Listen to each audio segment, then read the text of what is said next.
like, so people want to refinance it. Do you handle refinancing as well? And do you handle like home equity stuff? What is the whole line of work that you can provide for people? Yeah, that's a very common service doing the refinance, a traditional refinance where we're going to refinance the first mortgage, or even a HELOC, which is a hot topic right now in this market because that allows people to keep their first mortgage low, and then the second mortgage we can go ahead and refinance some of their personal debts, cash out. They can use that in a number of ways while still keeping their original interest rate the way it is. Now with the so you do provide service for HELOCs then? Because I thought sometimes people just think, oh, I gotta go to my bank that I have a mortgage with now, but it's something that you can provide as well. Yeah, we do a ton of HELOCs. Yeah. Okay. Now what about investment loans? You know that's where I'm trying to get with you. What about investment lending? Yeah, same thing with that. I think the investment lending side is a little bit different because everybody have different strategies. So same kind of similar with primary homeowners. The strategy that the investor wants to pursue is going to kind of greatly dictate the financing options that they have, to kind of fit it. Obviously I know you know a lot about hard money. If you're, ideally trying to do a long-term rental without any repairs, then you may not want to do a hard money loan, right? It's Yeah. not a great fit for that type of strategy. So I think the strategy is real important, which is why normally when I get an investor, it's all about, okay, what's your 5 to 10 year strategy? Are you trying to do flips? Are you trying to do rentals, Airbnbs?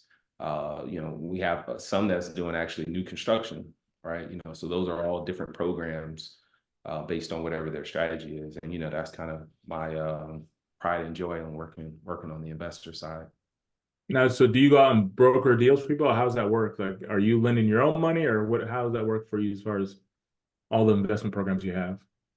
Yeah, we have different lines of credit that we use that we lend through the company with. Most lending works like rarely anybody lends their own money. It's typically lines of credits or a fund or something like that that they draw money from when they're doing lending.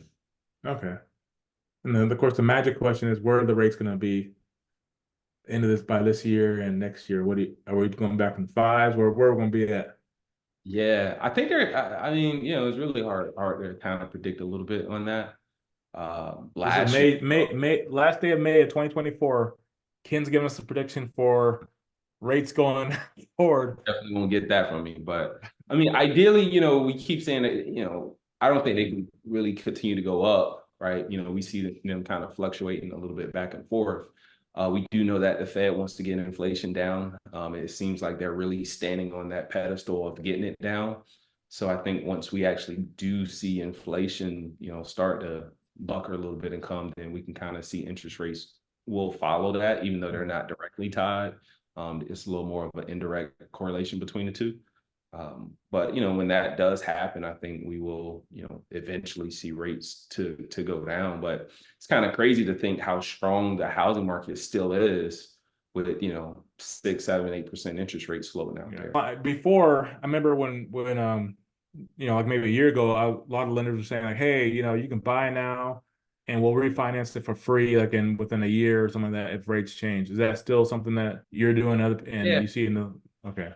yeah, I've seen a lot of that out there as well that we have also. What's the window for that? Is it a I year? think Is it anybody 24 who is months? purchasing right now, we believe that rates are going to go down, but you should ideally be able to comfortably afford your payment at the rates that are currently, at where they're at right now, because it could be a year, it could be 18 months, it could be 24 months, and you're going to have to live with whatever that payment is until Yeah. rates do come down. I've seen some programs, we were doing them last year, a 3% buy down, a 2 to 1 buy down, that type of thing where we're able to get the rates low temporarily, 1 year, 2 years, or 3 years. Mhm. And I felt like it was almost kind of like a patch, right? A band-aid a little bit. Obviously it helped within the short term, but um, you need to be okay with paying a 6, 7.5, or 8% rate, depending on what the credit is currently, and not solely relying on, rates are going to go down to 6 or 5% in the future, and you kind of bank on that. Which is And why, once again, circling back to what we were saying earlier, the assumable mortgages thing is yeah.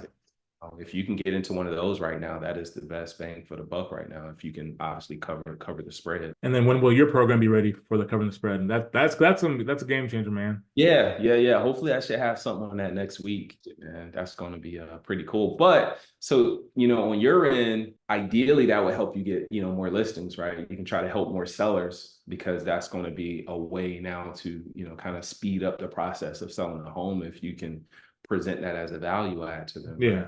Well, I think great for buyers too. I mean, if they qualify.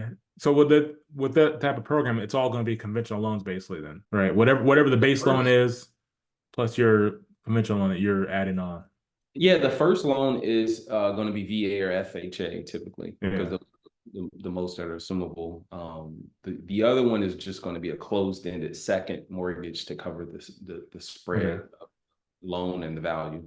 Now, what about these? So USDA loans aren't assumable?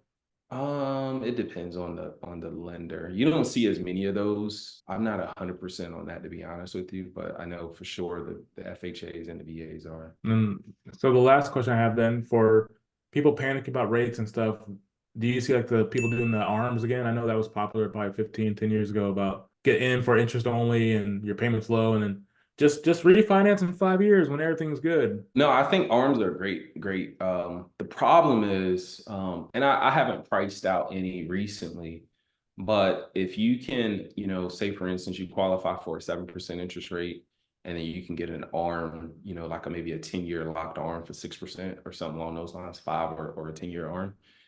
I think that's a great idea to do, because as I mentioned, right, we're betting that the rate is going to go down.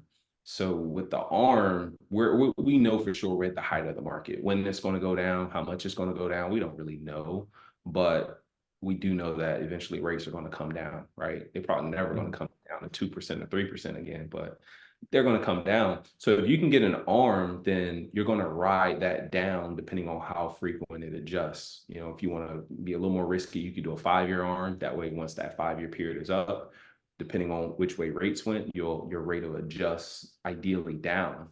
Funny enough, both of my primary homes I purchased with an arm. So I'm not against that program. You just have to understand it can go both ways. Yeah. And I know this is like a lot of what if scenarios. So like saying, but you still should have in the back of your head, like I need to be able to afford my mortgage if the rates don't go down or whatever, and it's at if I got an arm at 6% and the rates are 8%, I need to be ready to afford that. Otherwise, you don't want to just forget about it. And all of a sudden, that 5-year, 10-year deal comes up like, oh crap, Right. I'm at Well, 8%. the cool thing about the arm is you're already getting less than a market standard rate.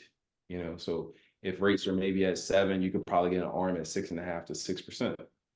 Somewhere Yeah. around maybe a half to a full point less. Well, I'm just trying So to get people to be aware that don't get not saying don't get comfortable, just be ready for the payment to change and not think it's always going to be a 1,500 payment and then correct.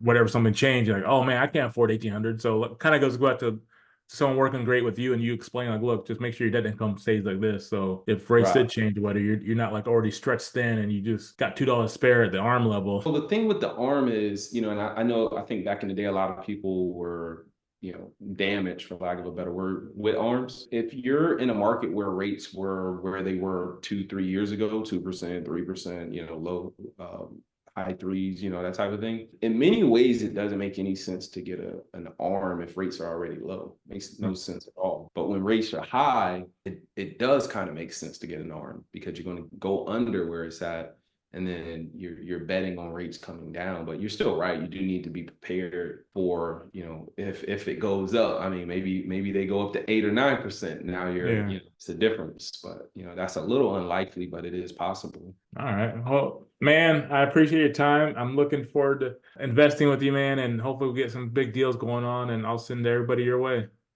Cool. All right, man. Appreciate it. All right, thanks.